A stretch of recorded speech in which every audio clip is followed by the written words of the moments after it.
Өлкөдөгү кырдаалга байланыштуу Баткен облусунун аймагында 4 негизги жана 18 ички карантиндик посттор орнотулган.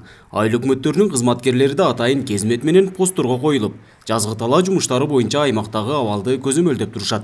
Башкача айтканда, айыл чарба техникаларынын жана күйүүчү майлоочу майлардын өтүүсүнө тоскоолдук жок. Посттордон өтүүдө эч кандай тоскоолдук жок, айыл чарба иштерин жүргүзүүгө.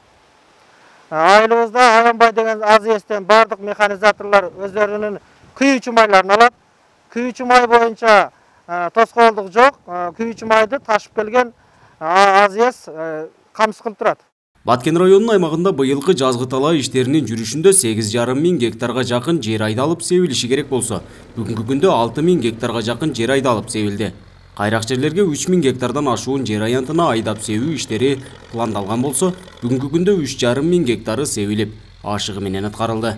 Посттордон биз бардык маселелерди чечип, айыл чарба жумуштарына, жазгы эгин талаа жумуштарына байланыштуу дыйкандар эгиндерди эгип, суу чарбачылыгы, сууну тиешелүү заявкалар менен бөлүнгөн сууларды берип, бүгүнкү күндө иштер жүрүп атат.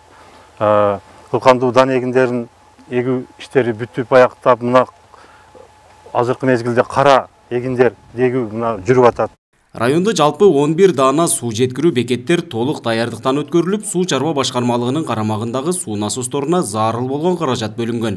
5 айыл аймактагы 1000 гектардан ашуун насос менен суугарылуучу жер аянттарын суга суу менен камсыздоо иштери жүрүүдө. Заявка негизинде бүгүндө сууларды берип атабыз. Маселени алсак, мына азыр мына Ершес каналында турабыз. 3 өкмөттү, айыл өкмөттү суу менен камсыз кылып атабыз. Заявка негизинде бүгүндө азыр көлдөн чыккан 6 кубтан ашык суубуз чыгып азыр элге суу менен камсыз кылып атабыз элди. Бирок жер-жерде азыр барып, мына өзүбүздүн адистер менен жер-жерде барып, сууларды туура бөлүштүрүп, талаш тартык мүмкүндүк жок. Баткен облусу боюнча буудай 96, арпа 99,8% себилип бүттү. Быйылкы жылдын жазы үчүн 49 миң гектарга жакын жерге айдоо иштери пландаштырылган болсо, 36 миң гектарга жакын жер айдалды.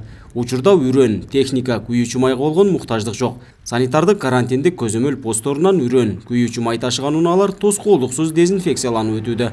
Нургазы Жайнаков, Рысбек Мазайыт уулу, Ала Тоо 24, Баткен облусу.